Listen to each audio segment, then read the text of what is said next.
And in this video, we will be showing you guys how to assemble one of our flat pack boxes.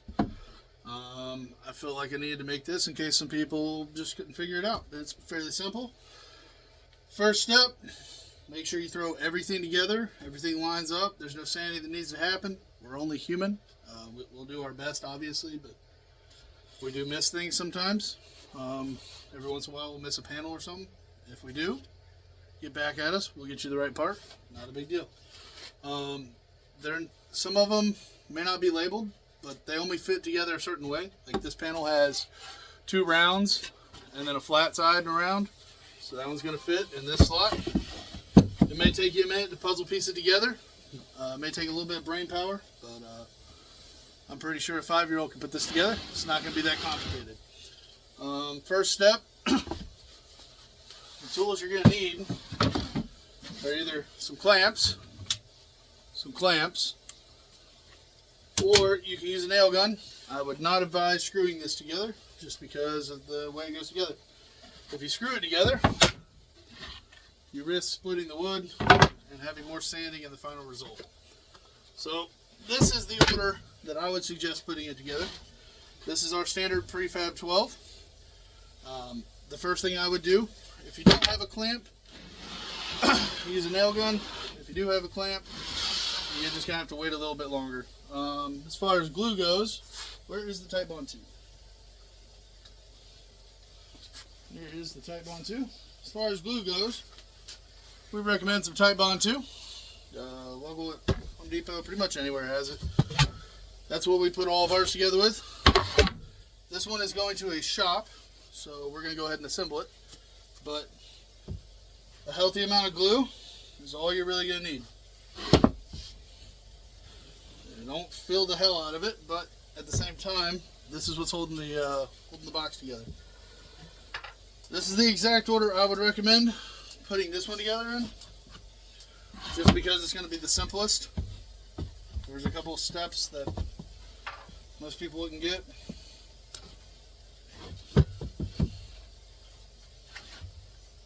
Just get every side glued that you need glued. Pretty simple. It's going to make a mess. If you're wearing a nice shirt that you care about, probably take it off. For this one, we're just going to square it up off the corner. Don't send a nail into your hand, preferably. This one takes no real extra work. Where's paper towels at? Probably should have grabbed all this beforehand.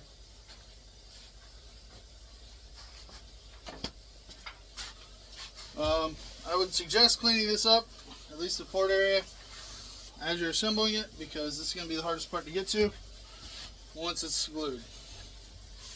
Just some paper towels, pretty simple, not really that hard. The only special thing you're going to have to do is this part right here. Just takes a little bit of, you can do it 2 ways. You can do it the math way, measure the offset, mark it, or you can do it the no-brainer way, this way. And slap it in here. And then grab the top panel. The index is also. And by doing this, you guarantee it's going to fit. And if you want, if you have clamps, you're more than welcome to cinch a clamp around it, clamp it in this position, and wait 30-40 minutes before you unclamp it. If you're turning them out like us, a couple of side nails will get you done. Now that's done, you can pop the top off, set it aside. That's generally the hardest part of the box. Most people mess that part up. Again, paper towels, if you want to clamp the mess.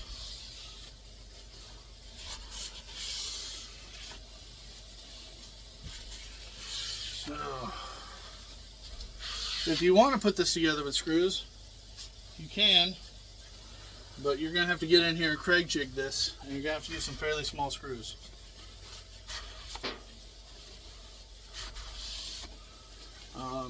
I wouldn't really advise it, but some people swear they need it.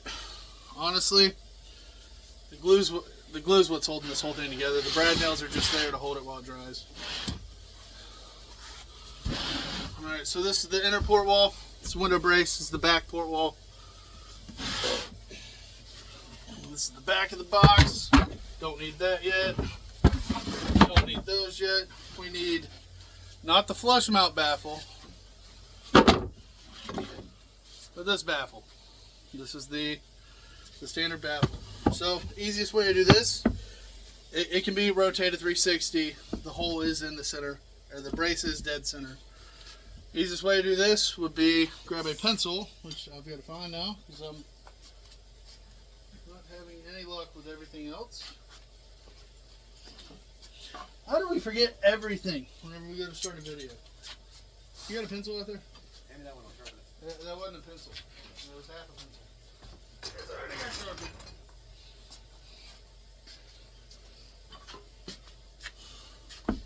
Easiest way to do this is mark it with a Sharpie, mark it with a pencil, either or. Lay it flat, and that's your glue seam. So obviously you gotta get every seam glued with a healthy amount of glue.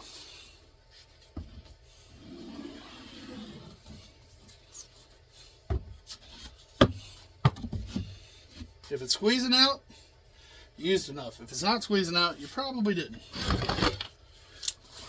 Again, you can clamp this, you can clamp there, and then just wait. Or if you're in a hurry and you feel like doing it the quicker way, feel free to have fun with the nail.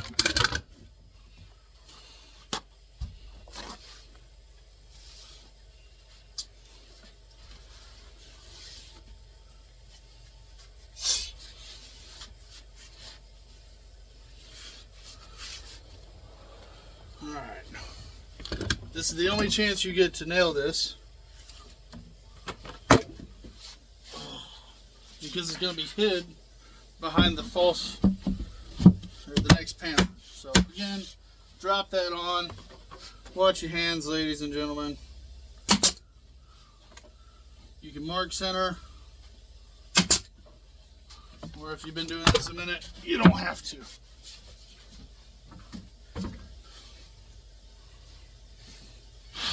Alright, now we're going to do the side panel before the front, simply because we're going to be able to put a nail in it. Some of these steps can be done a little differently if you're clamping everything. Like, for instance, you would probably want to clamp all this at once. But for this purpose, we're going to do it like this.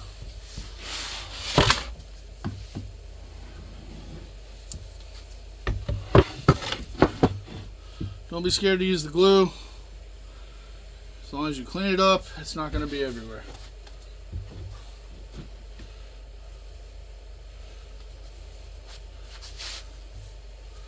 All right.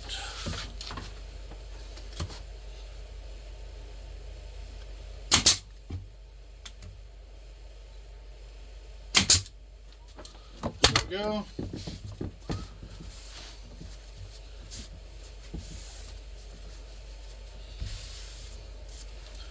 Now,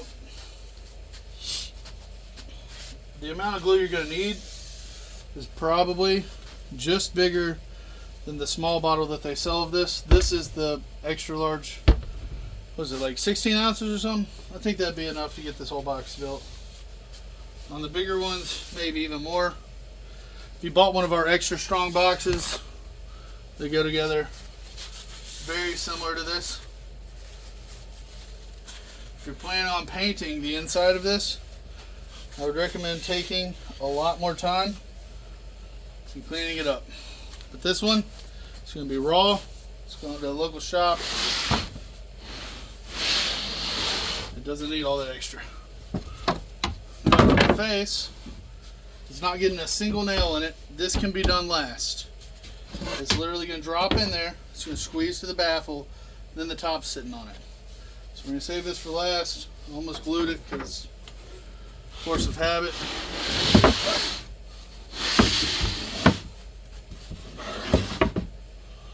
This is the back wall of the box. Also, fun fact, these are all pre-rounded.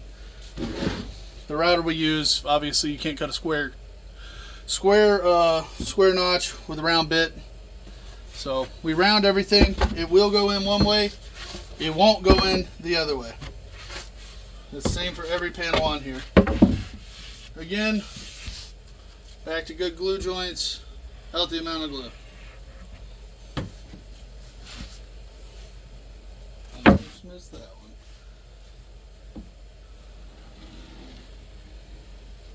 Go ahead and do this.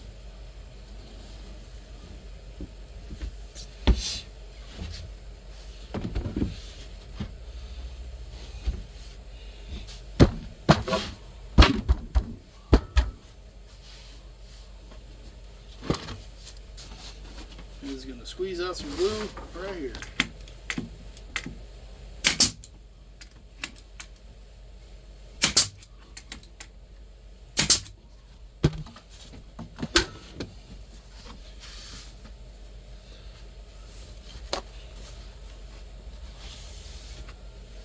We must have just cleaned out the tip on that fucking thing, dude. It is oozing, dude.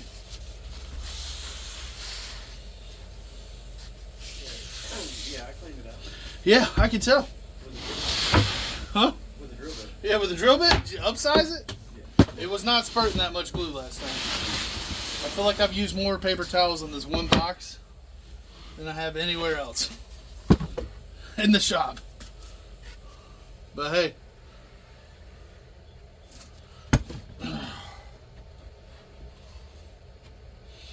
A good glue joint means the box will stay together.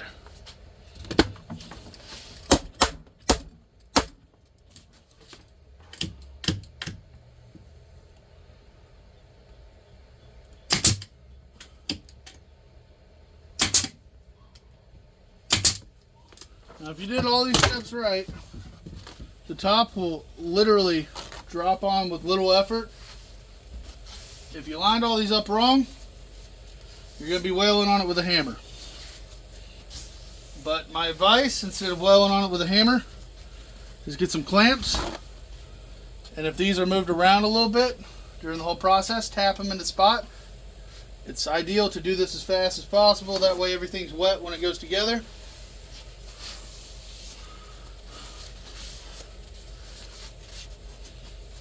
Jesus.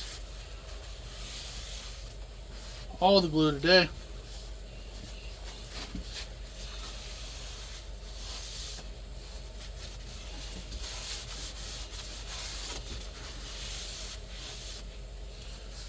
Alright. Got all that glued. Now I spin it back around to the face.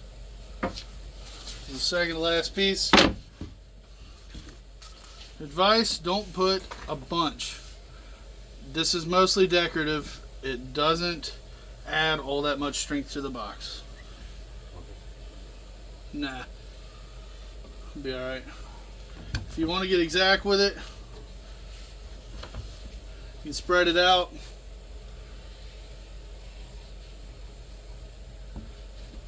CJ just did me a solid and threw the spreader over here. If you want to get precise, you can spread it around. This one is a Rockler glue spreader. It works pretty decent. But you really don't need to get all this precise with it. This is mostly just for looks. This is just going the extra mile.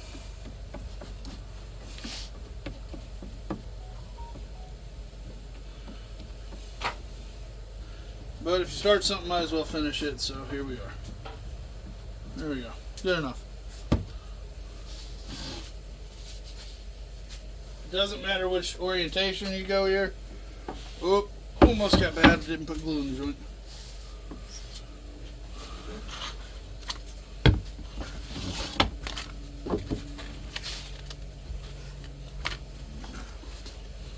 Alright. We have so much glue to clean up now.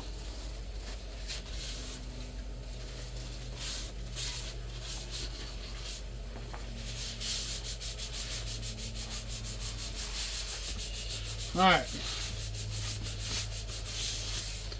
Now this is probably where most people mess up. It's the top. It's always the top. I'll get a call back. Hey, you didn't cut the dimension right. Hey, it don't fit. Hey, it didn't go together. And to be perfectly honest, if it dry fits together, it'll go together wet. So my advice, put it on here before you glue the top.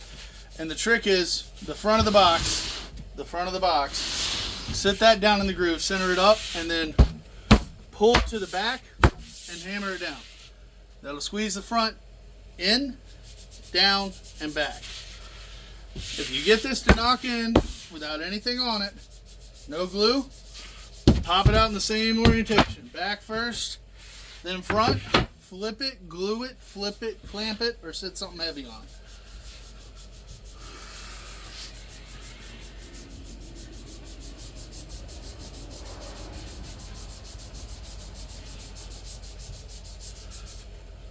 Another big advice, or big tip, is if you flip it over once you do this, the weight of the box will be sitting in this groove. Just keep in mind that the other side's wet also, and that'll help you prevent runs. You won't have to sit there and watch it for an hour. But literally, you do what I said, front and back. It's on. Take it out here, hold the bottom, and flip it. You won't have as many runs. Now if you have clamps, CJ, can you hand me some more clamps? If you have clamps, we recommend at least 4. I need one more. You got one hanger. Yeah, okay. If you don't have clamps, just sit something extremely heavy on it.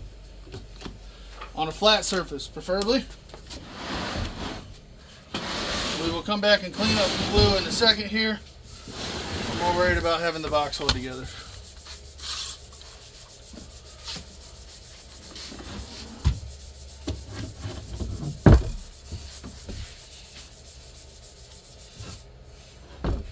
Whee. Let's not drop the box.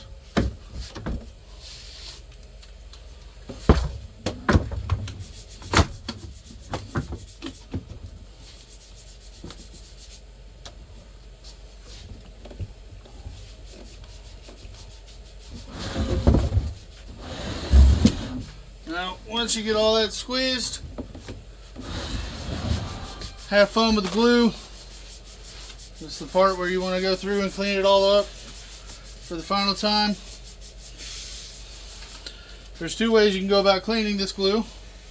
CJ does not prefer to wipe it like I'm doing, although this is my preferred method. If you're going to paint it, you probably ought to wipe it. If it's getting lined at like your local bed liner place, you can do what CJ does. He lets it dry and then he'll scrape it out with a chisel, because it's physically easier. You're going to sit here and waste a bunch of paper towels doing it this way. But yeah, if it's getting lined with like some bed liner or something, you can let it dry and scrape it out with a chisel. If you're painting it, I'd probably recommend wiping it out, because the scraping it with the chisel leaves a little bit of stuff in the grooves. It's not as clean, but it's a lot faster. And you don't have to sit here and fight every run in the box.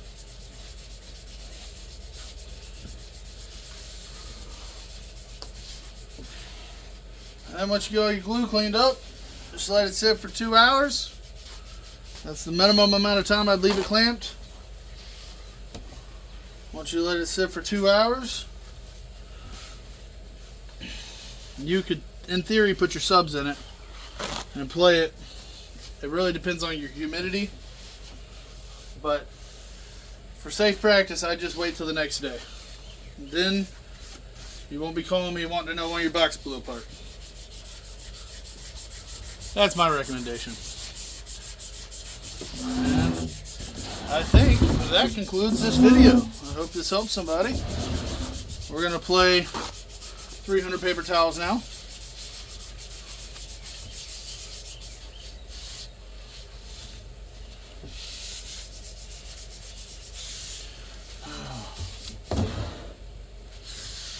Thank y'all for watching. Y'all have a good one. Hopefully this helps you guys.